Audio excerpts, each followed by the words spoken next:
ওয়াতাসিমু বিহাবলিল্লাহি জামিআন ওয়া লা তাফাররাকু। আল্লাহ বলছেন ৩ নাম্বার কোয়ালিটি হলো ঐক্যবদ্ধ হয়ে যাও, একটি প্ল্যাটফর্মে চলে আসো, একতাবদ্ধ হয়ে যাও। একটি প্ল্যাটফর্মে যখন আসতে পারবা, ঐক্যবদ্ধ যখন হতে পারবা, পৃথিবীর সব শক্তিগুলো তোমাদের কাছে মাথা নত করবে, সব শক্তিগুলো তোমাদের কাছে হার মানবে।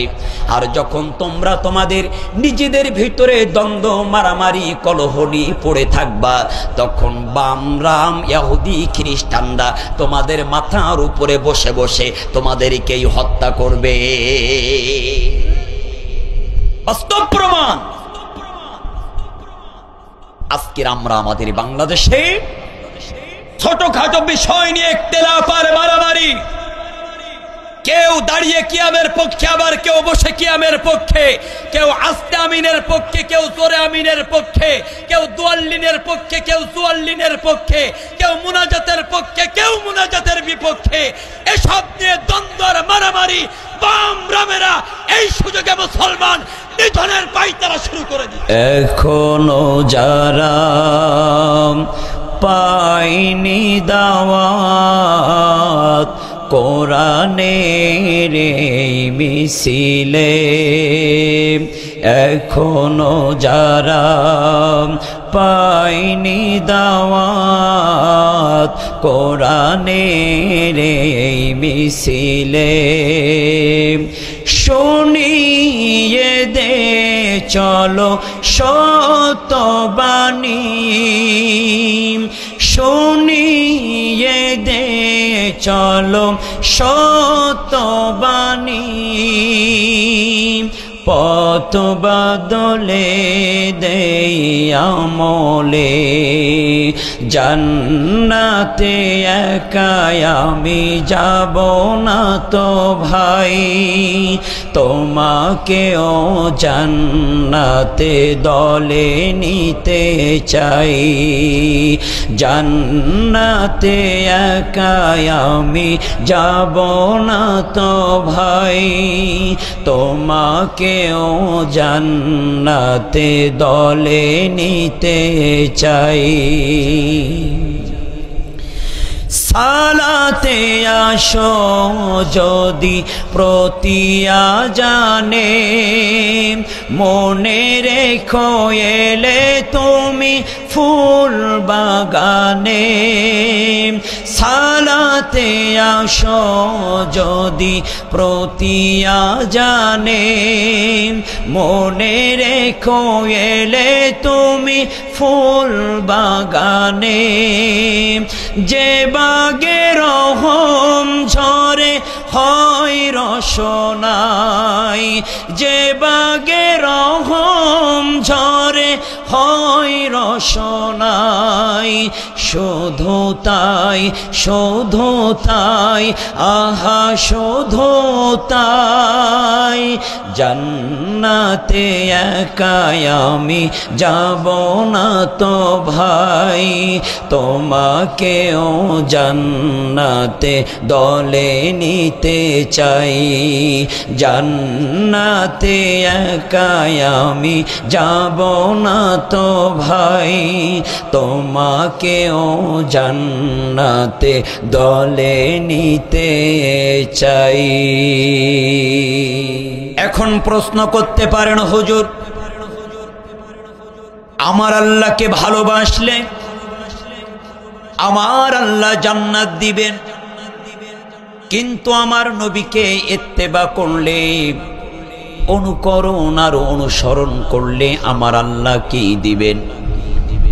রব্বে কারীম বলেন, গোলাম তোমরা যদি আমার নবীকে ইত্তেবা করো, আমি রব আমার পক্ষ থেকে তোমাদের জন্য স্পেশালি 2টা পুরস্কারের বরাদ্দ করে রেখেছি, ব্যবস্থা করে রেখেছি। 1 নাম্বার পুরস্কার হলো ইউহিব্বুকুমুল্লাহ, আমি আল্লাহ তোমাদের ভালোবাসবো। আর 2 নাম্বার পুরস্কার হলো ওয়ায়াগফির লাকুম যুনুবাকুম, আমি আল্লাহ ওই সকল বান্দাগুলার অতীতের সব গুনাহগুলো ধুয়ে মুছে সাফ করে দেব। কারণ আল্লাহু গফুরুর রহিম, আল্লাহর একটা নাম হলো রহমান, আল্লাহর একটা নাম হলো রহিম, আল্লাহর একটা নাম হলো গফফার, আল্লাহর একটা নাম হলো গফুর। আল্লাহ বলছেন, বান্দা অন্যায় করেছো, গুনাহ করেছো, গুনাহ করতে করতে পাহাড় পরিমাণ গুনাহ করে ফেলেছো, একটা বারের জন্য আমি আল্লাহকে গফফার নাম ধরে ডাক দাও, গফুর নাম ধরে ডাক দাও, রহমান নাম ধরে ডাক দাও, রহিম নাম ধরে ডাক দাও। বান্দা, ডাক দেওয়ার দায়িত্ব তোমার, আর তোমাদের জিন্দেগির গুনাহগুলো মাফ করে দেওয়ার দায়িত্ব আমি আল্লাহর। সুবহানাল্লাহ বলবেন না? সেই রব, সেই আল্লাহ, সেই সৃষ্টিকর্তাকে ডাকার দরকার আছে না নাই? একটু বলেন না, ডাকার দরকার আছে না নাই? তোমাকে ডাকি যদি একবার আল্লাহ, আমাকে কাছে টানো বারবার। তোমাকে ডাকি যদি একবার আল্লাহ, আমাকে কাছে টানো বারবার। যদি পথ ভুলে যাই আমাকে দিও ঠাই, যদি পথ ভুলে যাই আমাকে দিও ঠাই, দিও দিশা এইটুকু আবদার আল্লাহ, আমাকে কাছে টানো বারবার। দুনিয়ার বুকে আমি এক মুসাফির, ভুলে যাই প্রতিদিন গুনাহের জাল। স্বপ্নেরা দল বেঁধে রাতে করে ভিড়, আসবে কি কাঙ্ক্ষিত সোনালি সকাল। হয়ে গেলে পেরেশান ও আমার রহমান, হয়ে গেলে পেরেশান ও আমার রহমান।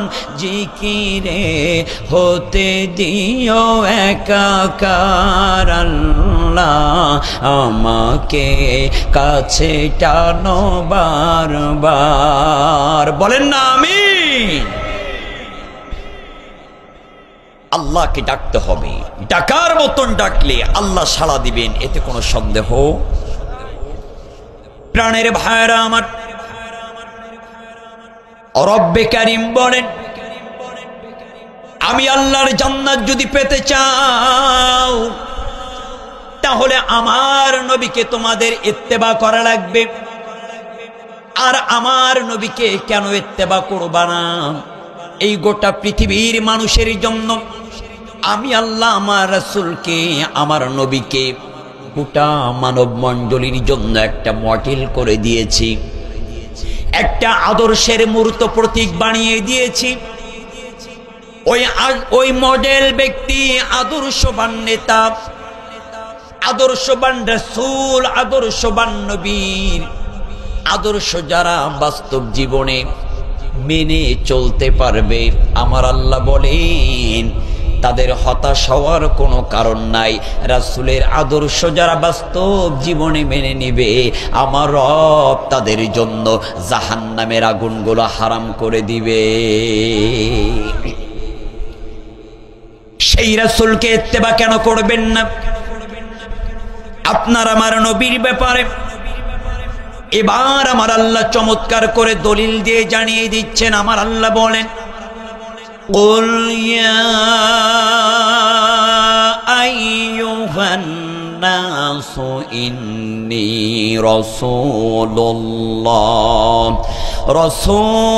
রাসূলুল্লাহি ইলাইকুম জামিআন। জোরে বলি আল্লাহু আকবার। 9 নম্বর পারা 7 নম্বর সূরা আরাফের 158 নম্বর আয়াত, 9 নম্বর সাবার 11 নম্বর লাইনের প্রথম অংশ এইটা।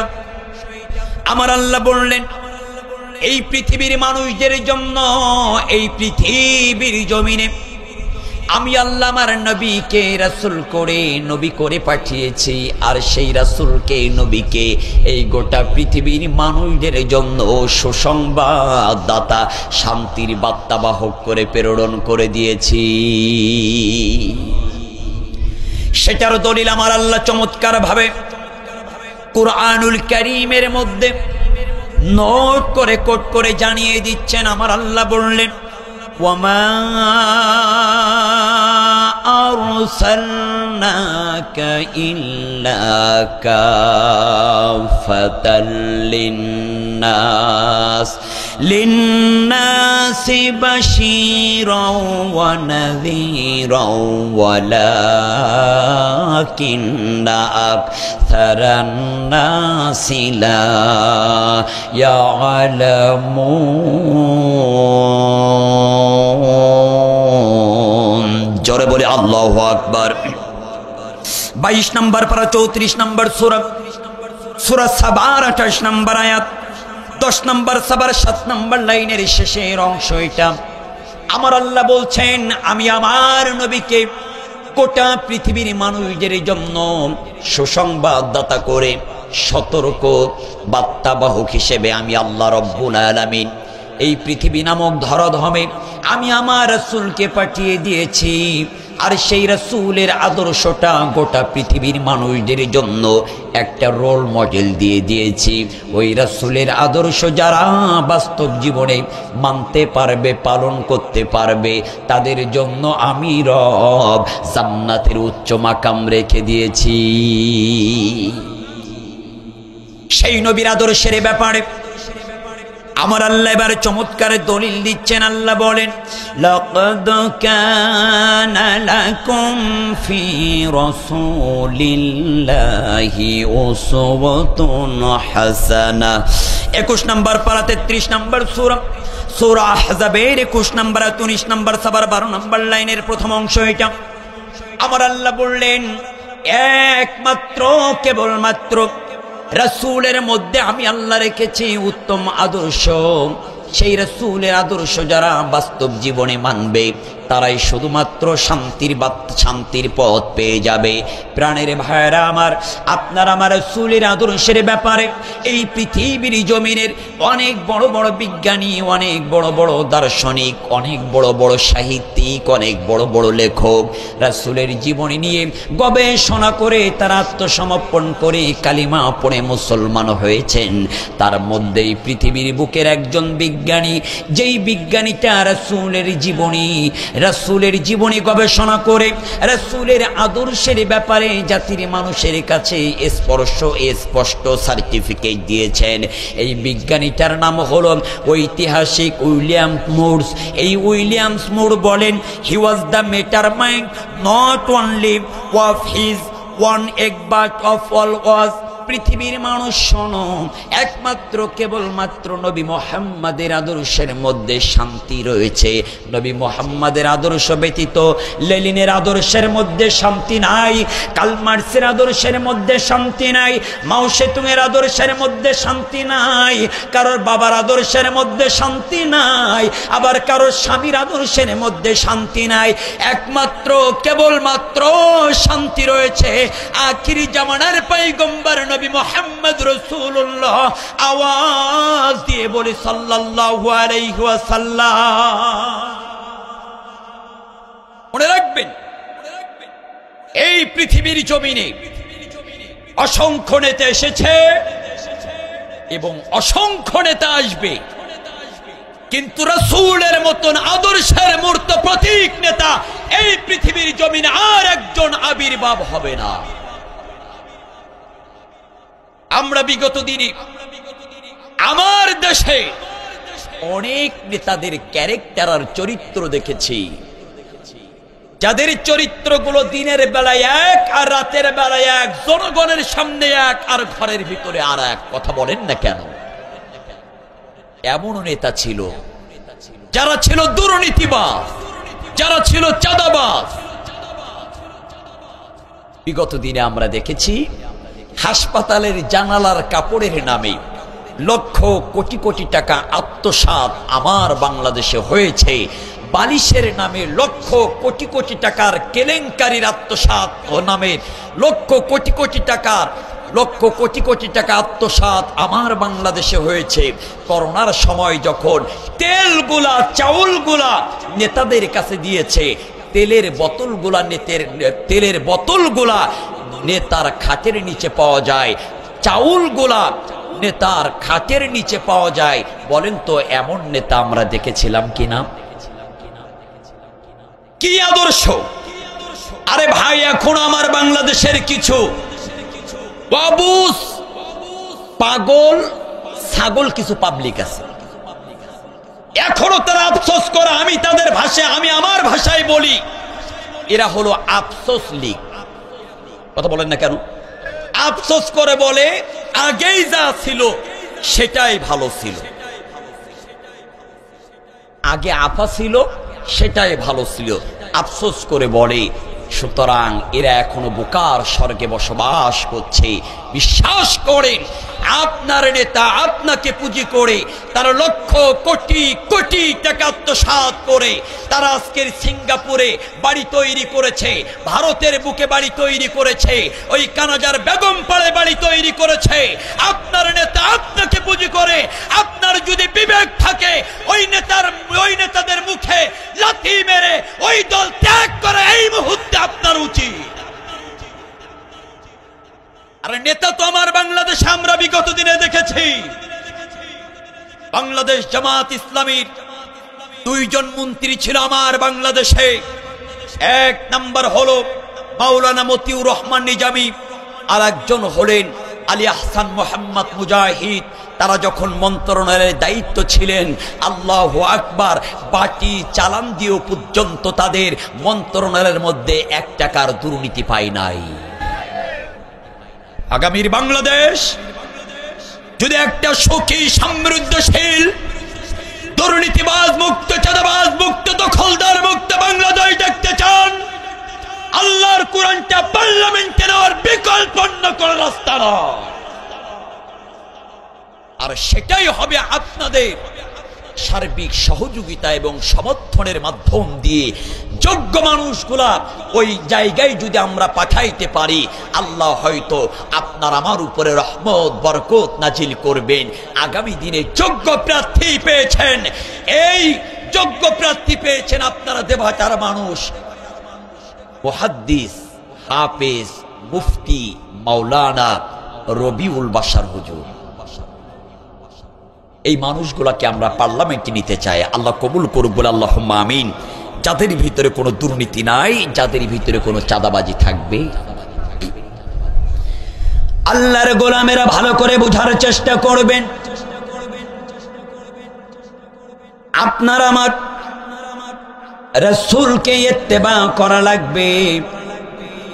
এখন প্রশ্ন হলো, রাসূলকে যে আমরা ইত্তেবা করব, অনুকরণ অনুসরণ করব, প্রাণের ভাইরা, আমার আল্লাহ বলছেন, বান্দা শোনো, এই পৃথিবীর জমিনে অনেক মানুষের আগমন ঘটবে, যাদের বক্তব্য হবে আমরাই প্রকৃতি পক্ষে খাঁটি আশেক, আমরাই হলাম রাসূল প্রেমিক, আমরাই একমাত্র খাঁটি দল, আমরা একমাত্র জান্নাতি দল। আমার আল্লাহ বলছেন, তোমরা একমাত্র জান্নাতি দল কিনা, আবার তোমরাই খাঁটি দল কিনা, আবার তোমরাই প্রকৃতি পক্ষে রাসূলের আশেক কিনা, এত কিছু জানি না। কিন্তু আমার আল্লাহ বলছেন, শোনো বান্দা শোনো, আমি রব খাঁটি আশেক যদি হতে চাও, খাঁটি দল যদি চিনতে চাও, খাঁটি দলের নেতা যদি চিনতে চাও, জান্নাতি দল যদি দেখতে চাও, তাহলে অবশ্যই তাদের মধ্যে 4টা কোয়ালিটি, 4টা গুণ থাকা লাগবে। একটু আওয়াজ দিয়ে হাত তুলে বলেন তো কয়টা? মনে রাখবেন, এই 4টা কোয়ালিটি যেই দলের মধ্যে থাকবে ওই দলটা হবে জান্নাতি দল। এই 4টা কোয়ালিটি যেই নেতার মধ্যে থাকবে ওই নেতা আপনাকে আমাকে জান্নাতের দিকে মানুষদেরকে আহ্বান করবেন। আর এই চারটা কোয়ালিটির একটাও যার ভিতরে বাদ থাকবে, ওটা সিটার, ধান্দাবাজ, প্রতারক, মিথ্যাবাদী ছাড়া আর কিছু হতে পারে না। আমার আল্লাহ বলছেন আমি চারটা গুণ দিয়ে দিলাম, চারটা কোয়ালিটি দিলাম। তার মধ্যে এক নাম্বার কোয়ালিটি হলো তারা কুরআনুল কারীমের দাওয়াত দিবে এবং কুরআনুল কারীমের দাওয়াতগুলো গ্রহণ করবে। আল্লাহ দলিল দিচ্ছেন, আল্লাহ বলেন উদউ ইলা সাবিলি রাব্বিকা বিল হিকমাতি ওয়াল মাউইযাতিল হাসানা। 14 নম্বর পারা 16 নম্বর সূরা, সূরা নাহলের 125 নম্বর 20 নম্বর সবার 9 নম্বর লাইনের মাঝের অংশ এটা। আল্লাহ বলছেন তাদের এক নাম্বার কোয়ালিটি হলো তারা কুরআনুল কারীমের দাওয়াত দিবে আর কুরআনুল কারীমের দাওয়াতগুলো তারা গ্রহণ করবে। একটু ভালো করে বুঝবেন, আজকের আমি রুস্তম আলী তাওহীদি কুরআনুল কারীমের কথাগুলো বলছি আর আপনারা শ্রোতারা চাতক পাখির মতন কোরআনের আলোচনাগুলো শুনছেন। একটু আওয়াজ দিয়ে বলেন তো দেখি, আজকের এক নাম্বার গুণ, এক নাম্বার কোয়ালিটি বক্তার শ্রোতার মধ্যে আছে না? না, একটু মিল করে নিবেন। তাহলে এক নাম্বার কোয়ালিটি হলো কুরআনুল কারীমের দাওয়াত দিতে হবে আর গ্রহণ করতে হবে। 2 নাম্বার ব্যক্তি আর সমাজ জীবন পরিবর্তন করতে হবে। আপনি নিজেই পরিবর্তন হলেন অথচ সমাজ পরিবর্তনের জন্য আন্দোলন করলেন না, কাজ করলেন না। আবার সমাজ পরিবর্তনের জন্য কাজ করলেন কিন্তু নিজেই পরিবর্তন হলেন না। আমার আল্লাহ বলেন লিমা তাকুলুনা মা লা তাফআলুন। এরা মুখে বলে এক কথা আর অন্তরের মধ্যে আর এক কথা। আসমানের নিচের জমিনের উপরে এদের চাইতে টাটকা হাইব্রিড জাতের মুনাফিক আর একটাও না।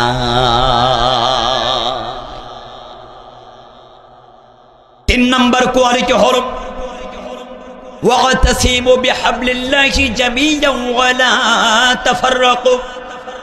আল্লাহ বলছেন 3 নম্বর কোয়ালিটি হলো ঐক্যবদ্ধ হয়ে যাও, একটি প্ল্যাটফর্মে চলে আসো, একতাবদ্ধ হয়ে যাও। একটি প্ল্যাটফর্মে যখন আসতে পারবা, ঐক্যবদ্ধ যখন হতে পারবা, পৃথিবীর সব শক্তিগুলো তোমাদের কাছে মাথা নত করবে, সব শক্তিগুলো তোমাদের কাছে হার মানবে। আর যখন তোমরা তোমাদের নিজেদের ভিতরে দ্বন্দ্ব, মারামারি, কলহ নিয়ে পড়ে থাকবা, তখন বামরাম ইহুদি খ্রিস্টানরা তোমাদের মাথার উপরে বসে বসে তোমাদেরকেই হত্যা করবে। বাস্তব প্রমাণ। আজকের আমরা আমাদের বাংলাদেশে ছোটখাটো বিষয় নিয়ে ইখতিলাফ আর মারামারি, কেউ দাঁড়িয়ে কিয়ামের পক্ষে, আবার কেউ বসে কিয়ামের পক্ষে, কেউ আস্তে আমিনের পক্ষে, কেউ জোরে আমিনের পক্ষে, কেউ দুয়াল্লিনের পক্ষে, কেউ চুয়াল্লিনের পক্ষে, কেউ মুনাজাতের পক্ষে, কেউ মুনাজাতের বিপক্ষে। এসব নিয়ে দ্বন্দ্ব আর মারামারি বাম রামেরা এই সুযোগে মুসলমান নিধনের পায়তারা শুরু করে দিচ্ছে। এগুলো নিয়ে মারামারি, অথচ চেচনিয়া, কাশ্মীর, লেবানন, আফগানিস্তান, এমনকি আমার ফিলিস্তিনের ভাইদের উপরে জুলুম আর নির্যাতন করে। আমরা শুধু বলি রব্বানা যালামনা, আল্লাহ আমরা আর পারলাম না। আরে ভাই শোনেন, একটা রাষ্ট্র পরিবর্তনের জন্য, দিন বিজয়ের জন্য, আল্লাহর জমিন, আল্লাহর দিন প্রতিষ্ঠার জন্য শুধু মোনাজাত করে চোখের পানি ফেলে রাষ্ট্র কায়েমের জন্য দিন বিজয় করা সম্ভব নয়। রাসূল সাল্লাল্লাহু আলাইহি ওয়াসাল্লাম রাতের বেলায় তাহাজ্জুদের জায়নামাজে বসে চোখের পানি ফেলতেন। সকালবেলা রাসূল সাল্লাল্লাহু আলাইহি ওয়াসাল্লাম নিজের কমল হাতে, নরম হাতে কাফেরদের বিপক্ষে তরবারি ধারণ করে জিহাদের জন্য ময়দানে নেমে যেতেন। তাহলে রাতের বেলার চোখের পানির ফোঁটা জমিনে ফেলতেন আর দিনের বেলা রক্তের ফোঁটা জমিনে ফেলতেন। চোখের পানির ফোঁটা আর রক্তের ফোঁটা দুইটা একসাথে হওয়ার কারণেই এই জমিনে দিন প্রতিষ্ঠা হয়েছিল। মনে রাখবেন, শুধু চোখের পানির বিনিময়ে আল্লাহর জমিন, আল্লাহর দিন প্রতিষ্ঠা হতে পারে না। আবার শুধু রক্তের বিনিময়ে হতে পারে না। চোখের পানিরও যেমন দরকার, রক্তের ফোঁটারও তেমন দরকার। চোখের পানি রক্তের ফোঁটা এক হলেই আল্লাহর জমিনে দিন প্রতিষ্ঠা হবে, নতুবা বিন্দু পরিমাণ সম্ভব। এক শ্রেণীর মানুষ মসজিদের কোনায় বসে কিরের জন্য ব্যস্ত। খবরদার ভুল বুঝেন না। সুবহানাল্লাহর জিকিরেরও দরকার, আলহামদুলিল্লাহর জিকিরেরও দরকার, লা ইলাহা ইল্লাল্লাহু মুহাম্মাদুর রাসূলুল্লাহ জিকিরেরও দরকার। পাশাপাশি দিন প্রতিষ্ঠার জন্য রাস্তায় নেমে কাফিরদের বিপক্ষে, অপশক্তির বিপক্ষে লড়াই করারও দরকার আছে না নাই? আরে ভাই, এখন আমরা মাহফিলে আলোচনা করতে যখন উঠি, আলোচনা শুরুতে বলে, হুজুর খবরদার কোন রাজনৈতিক বক্তব্য দিবেন না, একটু নামাজের রস করবেন। নামাজ কথা বোঝেন নাই? বলছে একটু নামাজের রস করবেন। আল্লাহ পাক রব্বুল আলামিন রোজা ফরজ করার জন্য দলিল দিয়েছেন এক জায়গায়, ইয়া আইয়ুহাল্লাযীনা আমানু কুতিবা আলাইকুমুস সিয়াম কামা কুতিবা আলাল্লাযীনা মিন ক্বাবলিকুম লাআল্লাকুম তাত্তাকুন। হজ ফরজ হওয়ার জন্য দলিল দিয়েছেন এক জায়গায়, ওয়ালিল্লাহি আলান নাসি হিজ্জুল বাইতি মান ইসতাতা ইলাইহি সাবিলা। নামাজ কায়েম করার জন্য দলিল দিয়েছেন ৮২ জায়গায়, আকিমুস সালাত। যাকাতের ব্যাপারে দলিল দিয়েছেন ৮২ জায়গায়, ওয়াতুজ যাকাত। অথচ আল্লাহ পাক রব্বুল আলামিন জিহাদের ব্যাপারে কুরআনুল কারীমের দলিল দিয়েছেন ৯১৭ জায়গায়। তার মানে আপনার ৫০ বছর বয়স, ৬০ বছর বয়স, এখন আপনি নামাজের কিছু শিখতে পারলেন না। তার মানে ৫০ বছর ৬০ বছর ধরে ধরে আপনি জ্ঞান কোম্পানির দুধু খাইছেন। আল্লাহর গোলামেরা ভালো করে বোঝার চেষ্টা করবেন। আমার আল্লাহ বলেন, ওয়াতাসিমু বিহাবলিল্লাহি জামিআ ওয়া লা তাফাররাকু। ঐক্যবদ্ধ হতে হবে, একটি প্ল্যাটফর্মে আসতে হবে। ঐক্যবদ্ধ যদি হতে পারো, একটি প্ল্যাটফর্মে যদি আসতে পারো, পৃথিবীর কোনো ক্ষমতাবান, পৃথিবীর কোনো শক্তির, পরাশক্তির ক্ষমতা থাকবে না যে তারা মুসলমানদেরকে নিধনের জন্য ষড়যন্ত্র করবে। এবার আসেন, আমার আল্লাহ বললেন ৪ নাম্বার কোয়ালিটি হলো আল্লাহর জমিন, আল্লাহর দিন প্রতিষ্ঠার আন্দোলন করতে হবে। এই ৪টা গুণ, ৪টা কোয়ালিটি অবশ্যই যাদের মধ্যে থাকবে তারাই একমাত্র জান্নাতি দল, তারাই শুধুমাত্র সঠিক দল। তাদের ওই নেতাগুলোকে অবশ্যই অনুসরণ করতে হবে। ৪টা কোয়ালিটি, ৪টা গুণের মধ্যে যদি ওই নেতার মধ্যে একটা গুণ বাদ পড়ে, তাহলে ওই নেতা সঠিক নেতা। সঠিক নেতা আমাদের সমাজের নেতাগুলো দেখবেন ১ নাম্বার কোয়ালিটি মানতে রাজি, ২ নাম্বারটাও মানতে রাজি, ৩ নাম্বারটাও মানতে রাজি, কিন্তু ৪র্থ নাম্বার যখনই বলা হয় আল্লাহর জমিন, আল্লাহর দিন প্রতিষ্ঠার আন্দোলন করতে হবে, তখনই বলে হুজুর রাজনৈতিক বক্তব্য দিচ্ছে। তার মানে সাথে থাকলে সঙ্গী, আর সাথে না থাকলে জঙ্গি।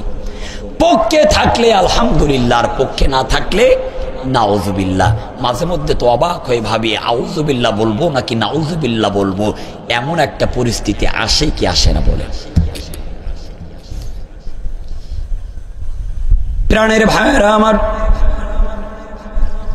আমার আল্লাহ বলেন ৪টা কোয়ালিটির মধ্যে ১ নাম্বার কোয়ালিটি হলো কোরআনুল কারীমের দাওয়াত দিতে হবে আর গ্রহণ করতে হবে।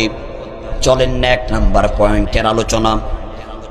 আল্লাহ পাক রব্বুল আলামিন এবার বলেন, ওয়ামান আহসানু কওলাম মিম্মান দাআ ইলাল্লাহ ওয়া আমিলা সালিহান ওয়া ক্বালা ইন্নানি মিনাল মুসলিমিন।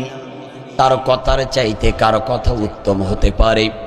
যিনি মানুষদেরকে কল্যাণের দিকে ডাকে, ভালো কাজের দিকে ডাকে, আর জাতির মানুষের কাছে ঘোষণা দেয় ওয়াকালা ইন্নানি মিনাল মুসলিমিন, আমরা মুসলমানদের দলভুক্ত হয়ে গেলাম, মুসলমানদের অন্তর্ভুক্ত হয়ে গেলাম। আমার আল্লাহ এবার বললেন, তোমরা যারা মুসলমান, মুসলমানদের দলভুক্ত হয়েছ, আমি রব্বে কারীম এবার তোমাদেরকে একটি উপাধি দিয়া তিনটা দায়িত্ব আর কর্তব্য দিয়ে দিলাম। এক নাম্বার তোমাদের যে উপাধি সেইটা হলো, আল্লাহ বলেন, কুনতুম খায়রা উম্মাতিন উখরিজাত লিন-নাস তা'মুরুনা বিল মা'রুফ ওয়া তানহাউনা আনিল মুনকার ওয়া তু'মিনুনা বিল্লাহ। আল্লাহ বলছেন, কুনতুম খায়রা উম্মাতিন উখরিজাত লিন-নাস, আমি আল্লাহ তোমাদেরকে পৃথিবীর জমিনে যারা মুসলমান বলে দাবি করেছো তোমাদেরকে উত্তম জাতি করে প্রেরণ করেছি। আর হে উত্তম জাতি, তোমাদের তিনটা দায়িত্ব দিলাম। এক নাম্বার দায়িত্ব হলো তা'মুরুনা বিল মা'রুফ, তোমরা সৎ কাজের আদেশ করবা।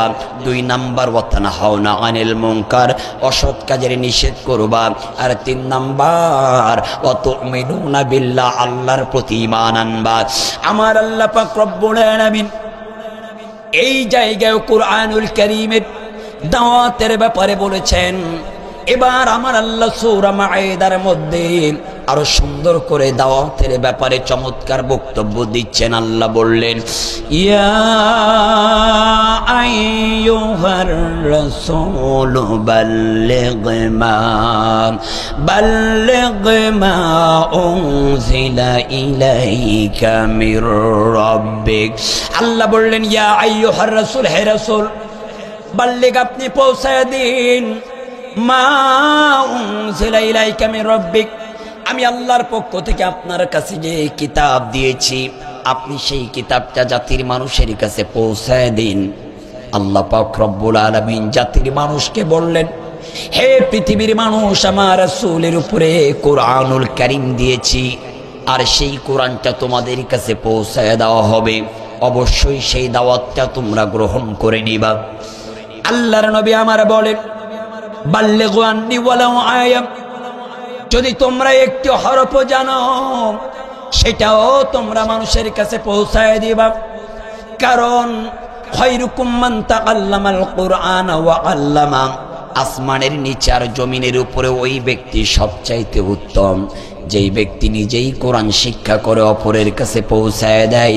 মনে রাখবেন, যারা আল্লাহর জমিনে কোরআনের দাওয়াত দেয় আর জাতির মানুষের কাছে কোরআনের দাওয়াতগুলো পৌঁছায় দেয়, তাদের চাইতে ভালো মানুষ, মর্যাদাপূর্ণ মানুষ, সম্মানিত মানুষ আসমানের নিচে আর জমিনের উপরে একটাও না। এই জন্য কোরআনের দাওয়াতের বিকল্প অন্য কোনো রাস্তা নাই। আমার আল্লাহ তার নবীকে বলেন, ওয়ালাকাদ বাআসনা ফি কুল্লি উম্মাতির রাসূলা আন ইবুদুল্লাহা ওয়াজতানিবুত তাগুত। হে নবী, এতদিন পর্যন্ত আপনি মসজিদের মধ্যে দাওয়াত দিয়েছেন, আমি আল্লাহ কিছুই বলি নাই। খানকায় বসে মুরিদ বানিয়েছেন, কিছুই বলি নাই। এবার আপনি আপাতত মসজিদটা ছেড়ে ময়দানে নেমে যান, খানকাটা ছেড়ে ময়দানে নেমে যান, আর আমি আল্লাহর কালিমার দাওয়াত গুলো জাতির মানুষের কাছে পৌঁছায়া দেন। আল্লাহর নবী আর দেরি করলেন না, কোরআনের দাওয়াত দেওয়ার জন্য, কালিমার দাওয়াত দেওয়ার জন্য ময়দানে নেমে পড়লেন। হাঁটি হাঁটি পা পা করে করে আস্তে আস্তে রওনা হয়েছেন। রওনা হতে হতে তায়েফের ময়দানে চলে গেল। আল্লাহর নবী আমার তায়েফের ছেলেদেরকে ডাক দিয়ে বলেন, ও তায়েফের ছেলেরা, আমি আব্দুল্লাহর বেটা মুহাম্মদ, আমি যদি তোমাদেরকে বলি ওই যে বিশাল বড় পাহাড় দেখা যায়, ওই পাহাড়ের পাদদেশে একদল শত্রু সৈন্য সংখ্যারা আধুনিক অস্ত্র শস্ত্র নিয়ে বসে আছে, এটা কি তোমরা বিশ্বাস করবা? এটা কি তোমরা মানবা? তায়েফের ছেলেরা ডাক দেয়, ওগো মুহাম্মদ, আমরাই তো তোমার নাম দিয়েছি আল আমিন। কেননা আমরা জানি দীর্ঘ 40টা বছরের মধ্যে তোমার পবিত্র জবান দিয়া একটা দিনের জন্য, একটা ঘন্টার জন্য, একটা মিনিটের জন্য, একটা সেকেন্ডের জন্য মিথ্যা বাহির হয় নাই।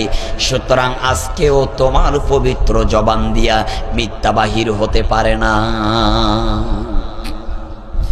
আল্লাহর নবী আমার তায়েফের ছেলেদের এই কথা শুনে আর দেরি করলেন না, তায়েফের ছেলেদেরকে বললেন, ও তায়েফের ছেলেরা, তাহলে আজকে থেকে লাত মানত হবলের পূজা করা যাবে না, আগুন পূজা করা যাবে না, গাছপালার পূজা করা যাবে না, একমাত্র কেবলমাত্র ওই রব, যেই রব তোমাকে আমাকে সৃষ্টি করেছেন, তোমার হায়াতের মালিক, তোমার মৌতের মালিক, ওই রবের ইবাদত, ওই রবের বন্দেগী, ওই রবের গোলামি, ওই রবের দাসত্ব করতে হবে। আল্লাহর নবী এই কথা বলতে দেরি তায়েফের ময়দানের দুষ্ট ছেলেরা তায়েফের ময়দান থেকে পাথরগুলো তুলতে দেরি করলেন না। পাথরগুলো তুলে আল্লাহর নবীর দিকে বৃষ্টির ফোঁটার মতন মারা শুরু করে দিলেন। আল্লাহর নবী আমার দুই হাত দেয়া তায়েফের দুষ্ট ছেলেদের পাথরগুলো এভাবে বাধা দেওয়ার চেষ্টা করে। অথচ যেই মোহাম্মদকে একটু আগেই বলল আল আমিন, একটু আগেই বলল বিশ্বাসী, যখনই সঠিক দাওয়াত দিয়েছেন, কালিমার দাওয়াত, ইসলামের দাওয়াত, সাথে সাথেই তাদের কাছে হয়ে গেল শত্রু। তার মনে সাথে থাকলেই সঙ্গী, আর সাথে না থাকলেই জঙ্গি।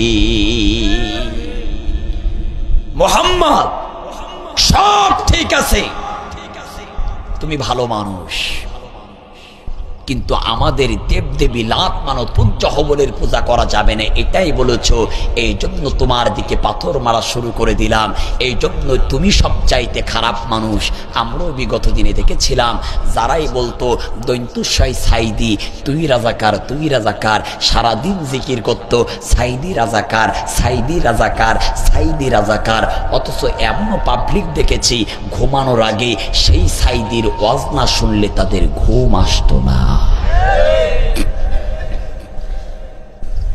আরে ভাই, আল্লামা দেলোয়ার হোসেন সাইদি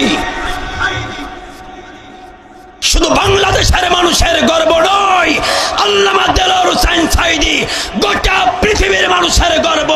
আল্লামা দেলোয়ার হোসেন সাইদি একটা ব্র্যান্ড, আল্লামা দেলোয়ার হোসেন সাইদি ছিল একটা ইতিহাস, আল্লামা দেলোয়ার হোসেন সাইদি ছিল একটা নাম।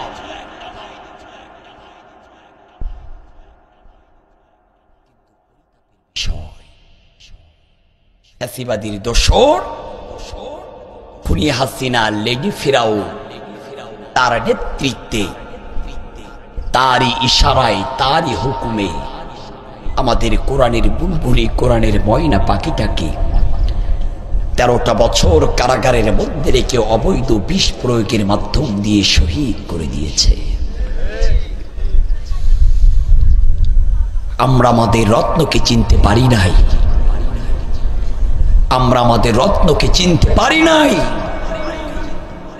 আল্লামা দেলোয়ার হোসেন সাইদি শহীদ রাহিমাহুল্লাহ ইন্তেকালের কিছুদিন আগেই বলেছিলেন, আমার জীবনের শেষ দুইটা ওসিয়াত, একটা হলো আমি আরেকটা বারের জন্য উন্মুক্ত ময়দানে, তাফসিরের ময়দানে বসে নাহমাদুহু এই সুর দিয়ে আমি একটা বার তাফসির করতে চাই, আর দুই নাম্বার ইচ্ছা, সেটা হলো আমি একটা বারের জন্য হলো নবীজি রওজা মুবারক জিয়ারত করতে চাই। কিন্তু নিষ্ঠুর ফ্যাসিবাদীর দোসর সহ্য করতে পারেন নাই, যেই কারণে তাকে অবৈধ বিষ প্রয়োগের মাধ্যম দিয়ে শহীদ করেছে। শুনে রাখো, পৃথিবীর জালিম স্বৈরাচারীরা অবৈধ বিষ প্রয়োগের মাধ্যম দিয়ে আমাদের কোরআনের বুলবুলি, আমাদের রাহবারকে যারা শহীদ করেছ, প্রত্যেকটা জালিমদেরকে আগামী দিনে বাংলার তৌহিদি জনতার কাছে দাঁত ভাঙ্গা জবাবদিহি করা লাগবে। লেডি ফেরাউনের নেতৃত্বে যারা আলেমদের নামে মামলা দিয়েছ, আলেমদেরকে গুম করেছ, আলেমদেরকে খুন করেছ, একটাও জালেমদের ছাড় দেওয়া হবে না। আচ্ছা ভাই, আপনারা কেউ ফেরাউনকে দেখছিলেন চোখে? নমরুদকে, আবু জাহেলকে? আমরা ফেরাউনকে দেখি নাই, আবু জাহেলকে দেখি নাই, নমরুদকে দেখি নাই, কিন্তু আমার বাংলার জমিনে লেডি ফেরাউনকে দেখছিলাম। তার মানে মাল একই, শুধু মডেল ভিন্ন। ওরা হলো পুরুষ আর এটা হলো মহিলা। কথা বুঝতে পেরেছেন? প্রাণের ভাইরা আমার, আল্লাহর নবীর দিকে তায়েফের ছেলেরা পাথর ছুঁড়ে মারা শুরু করে দিয়েছেন। আল্লাহর নবী আমার দুইটা হাত দিয়ে বাধা দেয়, পাথরের আঘাতে সমস্ত শরীরটা জর্জরিত হয়ে গিয়েছে। হযরতে জিবরাইল চলে আসলেন, আল্লাহর নবীকে ডাক দেয়, নবী একটা বারের জন্য অনুমতি দেন, এই গোটা তায়েফের জমিনটা একেবারেই লন্ডভন্ড করে দিতে চাই। আল্লাহর নবী আমার বলল, ও ভাই জিবরাইল, তোমাকে কে পাঠিয়েছে বলো? আমার আল্লাহ কি পাঠিয়েছেন? জিবরাইল বলেন, নবী না, আপনার উপরে পাথর মারার কারণে আপনার উপরের জুলুম নির্যাতন আমার সহ্য হয় না, আমার কষ্ট হয়, আপনি একটা বারের জন্য অনুমতি দেন, গোটা তায়েফের জমিনটা একেবারেই উলটপালট করে দিতে চাই। আল্লাহর নবী আমার বললেন, যাও, চলে যাও, এই তায়েফের জমিনের মানুষ যদি না থাকে, আমি নবী কাদের কাছে কালিমার দাওয়াত দেব। আল্লাহর নবীর দিকে যখন একের পর এক বৃষ্টির ফোঁটার মতন পাথরগুলো মারা শুরু করে দিয়েছেন, তায়েফের কোন একটা দুষ্ট ছেলের পাথর আল্লাহর নবীর বাম পায়ের বাম হাঁটুতে লেগে গেল। আল্লাহর নবীর পা দিয়ে দর দর দর দর করে রক্ত বাহির হয়। আল্লাহর নবী আমার সামান্য মাজা কানা নিচু করে নবীজির বাম পায়ের হাঁটু রক্তগুলা হাত দিয়া মুছতেছে। দূরেই দাঁড়িয়েছিল আল্লাহর নবীর পোষা ছেলে হযরতে জায়েদ। একটা দৌড় দিয়ে নবীজির কাছে আসলেন, ইয়া রাসূলুল্লাহ, ইয়া হাবিবাল্লাহ, আপনি কি আপনার রক্তকে দিন প্রতিষ্ঠার চাইতে, কালিমার দাওয়াতের চাইতে বেশি ভালোবাসেন? আল্লাহর নবী আমার জায়েদকে ডাক দিয়ে বললেন, জায়েদ, এমন কথা কেন বলো? ও জায়েদ, তুমি আমার পোষা ছেলে, এমন কথা বলো না। তুমি যদি আজকের এমন কথা বলো, কঠিন হাসরের ময়দানে আমার আল্লাহর কাছে আমার আসামির কাঠগড়ায় দাঁড়ানো লাগবে রে জায়েদ। আমি আমার রক্তকে কষ্টের জন্য অথবা ভালোবাসার জন্য মুছি না, আমি আমার রক্ত মোছার কারণ হলো এই জমিনে যদি আমি নবী রক্ত পড়ে আর এই জমিনে কোনোদিন ফসল ফলবে না। আর যদি ফসল না ফলে তাহলে পরবর্তী প্রজন্ম যারা আসবে তাদের খাদ্যের অভাব পড়বে, খাদ্যের ঘাটতি পড়বে। আর খাদ্যের অভাব আর খাদ্যের ঘাটতি যখন পড়বে, তারা না খেয়ে অনাহারে মারা যাবে। তখন আমি রাসূল কাদের কাছে কালিমার দাওয়াত দেব? তায়েফের ছেলেদের পাথরের আঘাতে আল্লাহর নবী আমার একবার নয়, দুইবার নয়, তিনবার জমিনের মধ্যে লুটিয়ে পড়ে বেহুশ হয়েছেন। তৃতীয়বারের মাথায় হযরতে জায়েদ নবীজির কাছে এসে বলেন, ইয়া রাসূলুল্লাহ, ইয়া হাবিবাল্লাহ, চলেন আমরা বাড়ির দিকে চলে যাই। আল্লাহ রাসূলকে যখন বাড়ি নেওয়ার জন্য হযরতে জায়েদ প্রস্তুতি গ্রহণ করেছেন, রাসূল সাল্লাল্লাহু আলাইহি ওয়াসাল্লাম উঠে দাঁড়ানোর চেষ্টা করেছেন, কিন্তু পায়ে বল নাই। আল্লাহর নবী আমার জমিনে লুটিয়ে পড়ে। হযরতে জায়েদের আর বুঝতে বাকি রইলেন না, নবীজি এত বেশি মার খেয়েছেন, এত বেশি অসুস্থ হয়ে পড়েছেন। হযরতে জায়েদ রাসূলকে উঠে দাঁড় করিয়েছেন। রাসূলের সিনার সাথে জায়েদের সিনাটা লাগিয়ে হযরতে জায়েদের বাহুর উপরে রাসূলের মাথাখানা দিয়ে আস্তে আস্তে আস্তে আস্তে নবীজির জীর্ণ শীর্ণ কুটিরের দিকে রওনা হয়েছেন। আল্লাহর নবীর জীর্ণ শীর্ণ কুটিরের মধ্যে আল্লাহর নবীকে রাখা হলো। আল্লাহর নবীর চারটা কন্যা জয়নাব, রুকাইয়ার কুলসুম, জয়নাব, রুকাইয়া, কুলসুম আর মা ফাতিমাতুজ জোহরা, চারটা মেয়েকে সংবাদ দেওয়া হলো। জয়নাব চলে এসেছেন, রুকাইয়া চলে এসেছেন, কুলসুম চলে এসেছেন। বাবার এই মর্মহন্তিক দৃশ্য দেখে তারা তো এক পর্যায়ে তায়েফের সাথে যুদ্ধ করার মতন পরিকল্পনাও শুরু করে দিয়েছেন, যে আমার বাবার মতন এত নরম মনের মানুষ, তাকে মেরে রক্তে রঞ্জিত করে দিয়েছে।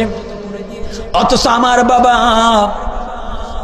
যখন আরবের উত্তপ্ত বালুর উপর দিয়ে হাঁটতে হাঁটতে যেতেন, রাসূলের শরীরের উপরে যেন প্রচন্ড সূর্যের তাপগুলো লেগে শরীর থেকে রক্তগুলা পানি হয়ে ঘামগুলো যেন না বাহির হয়, নবীজি আমার যেন কষ্ট না পাই, এই জন্য আল্লাহ পাক রব্বুল আলামিন রাসূলের মাথার উপরে সার্বক্ষণিকের জন্য একটা মেঘমালা রাখতেন। ওই মেঘমালাতে আল্লাহর নবীর ছায়ার মতন সাথে সাথেই থাকতেন, যাতে করে আল্লাহর নবী আমার কোনো কষ্ট না পায়। যেই নবীর শরীরে একটা মশা মাছি পর্যন্ত বসা আমার আল্লাহ হারাম করে দিয়েছিলেন, কালিমার দাওয়াত দেওয়ার কারণে সেই রাসূল রক্তে রঞ্জিত হয়ে বাড়িতে লুটিয়ে পড়েছেন। 4টা কন্যা সন্তান জয়নাব, কুলসুম, রোকাইয়া চলে আসলেন। কিছুক্ষণ পরে মা ফাতেমাতুজ জোহরাও চলে আসলেন।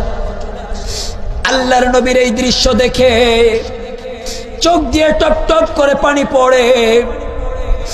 আর একটা বাটির মধ্যে কিছু জয়তুনের তেল নিয়া আর একটা নেকড়া ভাঙা নিয়া ওই জয়তুনের তেলে নেকড়াটা দিয়া শরীরের রক্তগুলা মুছে দেয়। আর আল্লাহর নবীর শরীরের জুব্বা মুবারক গুলো আস্তে আস্তে ছাড়িয়ে দেয়। আল্লাহর নবীর শরীরের রক্তগুলা যখন মুছে দেয়, আল্লাহর নবী আমার একটু আরাম পায়। রক্তগুলো যখন মুছে দেয়, আল্লাহর নবী একটু আরাম পায়। ঠিক এমত অবস্থায় নবীজির একটু কাঘুম মতন চলে এসেছেন। রাসূল সাল্লাল্লাহু আলাইহি ওয়াসাল্লাম যখন শরীরে রক্তগুলা মুছে দেওয়া হচ্ছে, আল্লাহর নবী একটু আরাম পাচ্ছেন।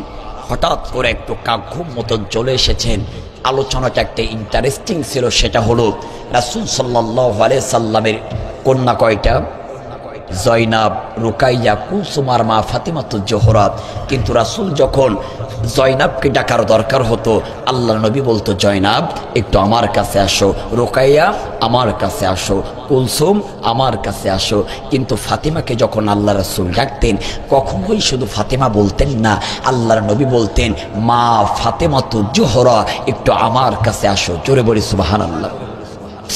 আল্লাহর নবী আমার ফাতিমাকে কখনোই শুধু নাম ধরতেন না, আগে বলতেন মা, আর পরে বলতেন জোহরা। জীবনে তো অনেক বক্তৃতা শুনেছেন, মা কেন বলতেন আর জোহরা কেন বলতেন? আপনারা কি জানেন মা কেন বলতেন আর জোহরা কেন বলতেন? বাকি 3টা মেয়ের মাও বলতো না, জোহরাও বলতো না, কিন্তু ফাতেমাকে মা বলতো, আবার জোহরা বলতো। এটা অনেক ইন্টারেস্টিং আলোচনা।